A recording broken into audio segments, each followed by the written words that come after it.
앞선 강의에서 자바 프로그램이 어떤 식으로 개발되어질 수 있는지 그 과정에 대해서 살펴봤습니다. 자, 이를 위해서 우리는 간단한 예제를 한번 작성을 해보도록 해봅시다. 자, 다시 윈도우 시스템으로 돌아와서 일단 프로그램 소스 코드를 작성을 해야 되니까 메모장을 실행을 해봅시다. 자, 메모장 자주 사용하니까 메모장이나 명령 프롬프트 같은 경우를 이 시작 화면에다가 고정해 놓으면 사용하기 편할 거예요. 아니면 검색창 띄워 가지고서 우리가 여기에다가 메모장이라고 입력을 하면 바로 검색해 주죠. 선택해서 실행시켜 주고, 자, 이 메모장에다가 간단한 소스 코드를 다음과 같이 입력해 봅시다. 자, 나는 미리 입력을 해 놨는데, 자, 다음과 같이 간단한 프로그램을 한번 작성을 해 봅시다. 앞서서 얘기했던 것처럼 클래스라는 키워드를 가지고서 하나의 클래스를 정의하는 구문은 C 언어의 구조체 정의나 C++의 클래스 정의와 비슷해 보입니다. 다만 그 앞에 퍼블릭 같은 어떤 접근 지정자 같은 것들이 하나 기술됐어요. 이게 무엇을 의미하는지는 뒤에 가서 설명하고, 현재 단계에서 꼭 우리가 주의할 것은 클래스라는 것이 기본 구조이기 때문에 클래스 안에 모든 것이 다 들어간다라는 거죠. 그래서 메인이라는 이름의 함수 형태도 물론 역시 메인 함수가 우리 C++에서 사용한 것과는 다소 형태가 좀 다르지만 메인 함수라는 것 정의도 하나의 클래스 안에 들어가 있고, 더욱이 클래스 정의 끝에 세미콜론으로 끝나지 않는다라는 것을 유의해주면 됩니다.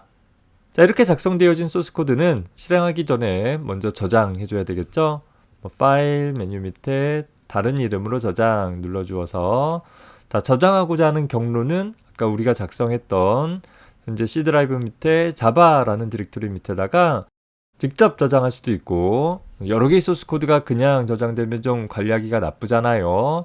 자, 그래서 마우스 오른쪽 버튼 눌러서 새로 만들기 해서 폴더 만들기를 jdk 언더바 테스트라고 입력을 해보고, 자, 그 jdk 언더바 테스트라는 폴더에다가 우리가 어떻게 만들 거냐면 꼭 주의해줘야 될 게 있어요.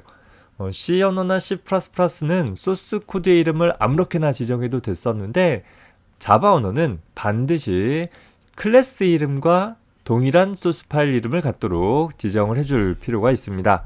물론 예외적인 경우가 있기는 하는데, 일단 기본적으로는 hello world app.java라고 입력을 해줘야 되겠어요. 자, 여기서 또 주의할 것은 그냥 이대로 저장하게 되면 실제로 어떤 파일이 만들어지냐면 hello world java.txt라는 파일이 생성되어져요. 파일의 제일 확장자가 .txt로 끝나면 그건 자바 소스 코드로 인식이 안 되어지는 문제가 발생해요. 그래서 반드시 파일 형식을 모든 파일 형태로 바꿔주어야지만 확장자가 .java로 끝나는 소스 파일이 생긴다라는 거예요. 그래서 일단 파일 이름은 클래스 이름과 동일하게 지정한다. 확장자는 .java로 준다. 저장할 때 메모장에서의 파일 형식은 별점별 해야지 .txt 안 붙는다 정도만 봐두고 저장 눌러봅시다. 자바 소스 코드를 작성하면서 처음에 많이 틀리는 것 중에 하나 몇 가지 살펴보면, 우리 프로그램 소스 코드에서는 일반적으로 대소문자를 엄격하게 구분을 하잖아요. 그래서 이 클래스 이름과 소스 파일의 이름이 대소문자까지도 엄격하게 구분을 해서 일치시켜 주어야 한다라는 점 하나 기억해 둡시다. 자, 그 다음에 우리 문자열을 나타내는 것이 C++에서는 소문자 스트링이라는 식별자를 사용을 하는데, 다만 자바에서는 첫 자가 대문자인 string이라는 클래스를 사용한다라는 것입니다. 자, 그리고 여기 마찬가지로 시스템이라는 것에도 첫 자는 대문자, 그리고 여기 보면 println이라는 프린트 라인 그 정도 생각해 보면 되겠어요. 여기가 대문자 i가 아니라 소문자 l이다 라는 점만 유의해 가지고서 한번 프로그램 코드를 작성을 해 봅시다. 문장의 끝이 세미콜론으로 끝나는 것 정도는 다 알고 있겠죠. 자, 작성이 끝났으면 우리는 이제 이 작성되어진 소스 코드를 컴파일 해주는 일이 필요할 거예요. 자, 우리 아까 명령 프롬프트를 띄웠었는데, 기본적으로 명령 프롬프트를 띄워주게 되면 현재 사용자 계정 폴더가 기본 작업 경로가 되어져요. 자, 이것을 내가 사용하고자 하는 내 작업 폴더로 이동시켜 주어야 하는데 윈도우 탐색기에서는 폴더들을 이동시키기 위해서는 그저 클릭을 해주면 돼요. 뭐 예를 들어서 자바 밑에 jdk 테스트 하면 좀 전에 저장한 파일이 잘 위치하고 있는 것을 볼 수 있잖아요. 그런데 문제는 명령 프롬프트 상에서는 이렇게 내가 작업하고자 하는 경로를 변경하기 위해서는 change directory라는 cd라는 명령을 사용을 해주게 되어집니다. 워낙에는 폴더라고 표현했던 부분들이 디렉터리라는 이름으로 사용되어지고 있어요. 윈도우뿐만 아니라 대부분의 모든 운영체제의 파일 시스템에서는 디렉터리라는 이름을 즐겨 쓰는데 마이크로소프트사에서 윈도우 95라는 것을 처음 만들고 세상에 선보이면서 디렉터리라는 이름 대신에 폴더라는 이름을 더 많이 사용하고 있기도 합니다. 다만 하여튼 명령 프롬프트에서는 cd라고 써주고 내가 이동하고자 하는 경로명을 써줘야 되는데 현재 이 경로가 어딘지 기억하기가 좀 나쁘잖아요. 물론 일일이 기억해서 써도 되는데 손쉽게 할 수 있는 방법은 이렇게 창을 두 개로 띄워놓고 나서 현재 이 상단 부분 있죠? 이 부분을 잡아가지고서 마우스로 드래그 앤 드랍 해주게 되어지면 그 경로명이 그대로 기록되어진다라는 거예요. 뭐 잘 안되면 그냥 쓰면 돼요. 윈도우의 파일 시스템의 경로명은 대소문자를 구분하지 않기 때문에 뭐 다소문자에도 상관이 없고 요 드라이브명이라고 하죠. 우리가 뭐 C 드라이브, D 드라이브 이렇게 여러 가지가 있는데 드라이브명 다음에 콜론 그리고 각각의 디렉토리를 구분을 하기 위해서는 역슬래시 우리 원자 표시랑 역슬래시랑 보여지는 건 다르지만 내부적으로는 똑같이 처리되어진다라는 것은 이미 프로그래밍 수업 시간에 살펴봤을 거예요. 역슬래시로 구분을 해서 현재 C 드라이브의 루트 디렉토리 밑에 자바 디렉토리 밑에 jdk 테스트라는 경로명을 지정을 해볼 수 있는 거예요. 직접 입력해도 되고 번거로우면 마우스로 이렇게 드래그 앤 드롭 해가지고 가져와도 된다. 자, 엔터 쳐보면 이 앞에 경로명이 바뀌어진 걸 볼 수 있죠. 아까 내가 위치하고 있던 작업 경로명이 이제 내 소스 코드가 있는 곳으로 옮겨졌어요. 현재 우리 탐색기에서 특정 경로를 선택했을 때 그 폴더 안에 포함되어진 파일들의 목록을 보여주는 일은 오른쪽에서 자동으로 이루어지는데 현재 명령 프롬프트에서는 dir이라는 명령을 입력을 해주면 그 일을 처리해주게 되는 것입니다. hello world app.java라는 소스 코드가 작성되어진 것을 볼 수 있죠. 자, 이 소스 코드를 이제 우리가 컴파일을 해볼 거예요. 자, 컴파일하기 위한 방법은 javac 라는 프로그램을 사용해 줘야 되는 거죠.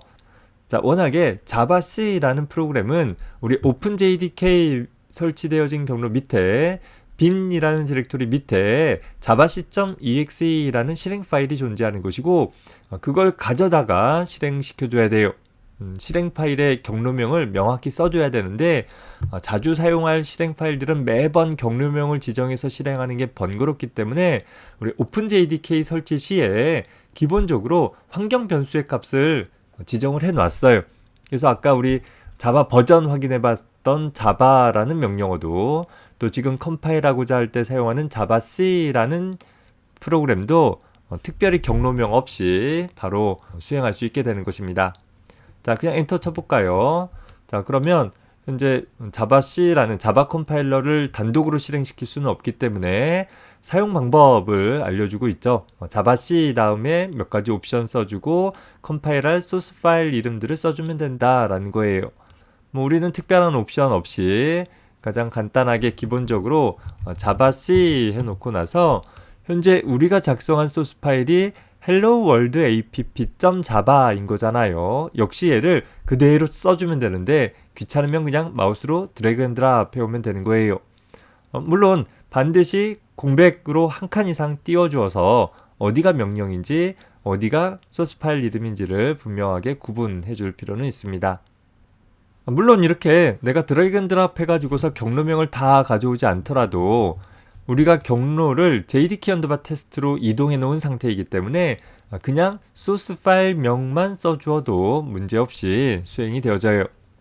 다른 경로에 있을 때는 소스 파일의 전체 경로가 필요하지만 내가 소스 파일이 있는 경로에 가 있다라고 하면 그저 소스 파일 명만 확장자 포함해서 기술을 해주면 되는 것이고 자, 엔터 쳐봅시다. 자, 프로그램이 컴파일 되어지고 특별한 문제가 없으면 아무런 메시지 없이 바로 프로그램 프롬프트가 다음 줄에 나올 것이에요. 혹시 오타가 있거나 뭔가 문법적으로 맞지 않게 작성한 부분이 있으면 여기 오류 메시지가 쭉 출력이 되어줄 것입니다. 그 부분을 바꿔주면 되는 것이겠죠. 자, 다시 dir 해서 보거나 혹은 탐색기 가가지고서 보면 이동해서 봅시다. 현재 .java 외로 .class 파일이 새로 생성된 것을 볼 수 있죠. 바이트 코드가 잘 생성이 된 거예요. 그러면 우리는 얘를 실행시켜주기 위해서 java라는 런처를 이용을 해서 hello world app라고 입력을 해주어서 클래스 이름을 통해 hello world app라는 클래스를 실행해라 라는 형태로 역시 현재 경로상에 클래스 파일이 있으니까 경로명 없이 바로 실행을 하면 우리는 hello world라는 하나의 결과 출력물을 얻어볼 수 있게 된다라는 것입니다. 자, 물론 hello world app.class라고 하면 오류가 날 거예요. 반드시 실행할 때에는 .class라는 확장자는 빼고 클래스 파일의 파일명만 써줘야 한다라는 것 염두에 두기 바랍니다. 자, 앞서 살펴본 JDK를 이용한 자바 프로그램의 컴파일 및 실행 과정을 한번 연습해 보기 위해서 다음의 요구사항을 갖는 프로그램을 간단하게 작성을 해봅시다. 현재 단계에서는 아직 우리가 자바의 기본적인 문법들 또 구조들에 대한 이야기들은 다루지 않았기 때문에 소스 코드의 구체적인 의미들은 따지지 말고 그저 앞에서 작성했던 hello world app.java라는 소스 코드를 수정을 해서 출력되어진 hello world라는 문자열 대신에 반갑습니다 라고 출력을 할 수 있는 프로그램으로 say hello app.java라는 소스 코드를 작성을 해보고 이 소스 코드를 JDK를 이용을 해서 컴파일하고 실행하는 과정을 각자 한번 해보기 바랍니다. 우리가 비대면 강의라서 이후 과정들을 내가 영상상에 담아놨지만 여러분들은 영상 잠깐 멈춤하고 꼭 스스로 한번 작성을 해본 후에 시행착오 겪어보고 그리고 영상을 마저 살펴볼 수 있기 바랍니다. 자, 한 번씩 해봤죠? 내가 한 번씩 해보자 라는 것은 나름 의미가 있는 부분들이니까 귀찮아하지 말고 또 눈으로만 공부하지 말고 꼭 몸으로 직접 경험하는 일 해나갈 수 있기 바랍니다. 앞서 다룬 내용과 반복적인 부분이지만 빠르게 전체 과정을 한번 살펴보도록 합시다. 자, 우리가 프로그램 소스 코드를 작성을 하기 위해서는 메모장을 필요로 한다라고 했었죠. 메모장 실행시켜서 현재 메모장에다가 코드를 작성을 해줍니다. 자, 이번에는 반가워요 라는 내용을 출력을 해주는 say hello 라는 클래스를 작성을 해보려고 해요. 클래스 이름 따르게 지정을 했습니다. 자, 저장하기를 파일 다른 이름으로 저장하기.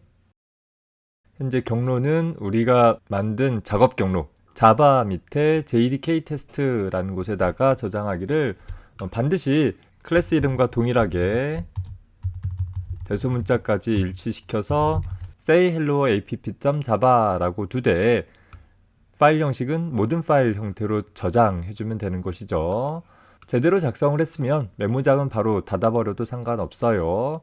다시 검색창 띄워서 명령 프롬프트 찾아 띄운 후에 현재 우리 작업 경로로 가주어야 한다라고 했었죠.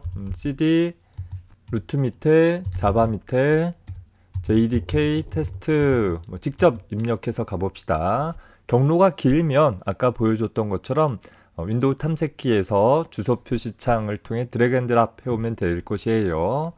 자, 그래서 현재 창에 say hello app.java라는 파일이 잘 만들어져 있는 것을 확인을 해보고 컴파일하기 위해서 java c 하기를 say hello app.java 컴파일할 당시에는 확장자까지 꼭 지정해 줘야 돼요. 엔터 쳐서 컴파일 해주면 정상적으로 컴파일 되었을 때는 아무 메시지가 나오지 않고 프롬프트가 떨어진다 라고 했었죠. 다시 dir 이라는 디렉토리의 약자인 거죠. dir 이라는 명령을 통해서 현재 디렉토리 내의 내용을 살펴보면 아까와는 다르게 say hello app.class라는 파일이 하나 새로 생성된 것을 볼 수 있습니다. 자, 프로그램을 수행시키기 위해서는 자바라는 런처 프로그램을 이용해서 say hello app라는 클래스 이름만, 여기서는 확장자 .class를 붙여주면 안 된다라고 했었죠. 그저 써주면 반가워요 라는 내용이 출력되어지는 것을 볼 수 있습니다. 자, 어때요? 하나의 코드를 메모장을 통해 입력을 하고 명령 프롬프트 창에서 컴파일하고 실행하고 하는 명령어들을 일일이 내려주는 작업들이 지금처럼 정상적으로 컴파일 되어져서 바로 한 번에 컴파일 성공하고 실행할 수 있다라고 하면 그나마 낫지만 프로그램 내부에 오류가 포함되어 있어서 수정하는 작업까지 같이 생각해 줘야 한다라고 하면 사실상 이 과정은 굉장히 번거로운 작업임에는 틀림이 없을 것입니다. 기본적으로 우리가 JDK를 이용해서 자바 프로그램을 개발할 수 있는 과정은 이런 과정이 기본이기는 하나 실제적으로는 이 방법을 이용해서 자바 프로그램을 개발하지는 않을 거예요. 더 긴 소스 코드에 대해서 좀 더 편하고 손쉽게 컴파일하고 실행하고 또 디버깅하고 하는 과정들을 수행을 하기 위해서 우리는 통합 개발 환경을 사용을 할 것인데 다음 영상에서는 우리가 한 학기 동안 사용할 통합 개발 환경에 대한 이야기 간단하게 소개하도록 하겠습니다. 수고했습니다.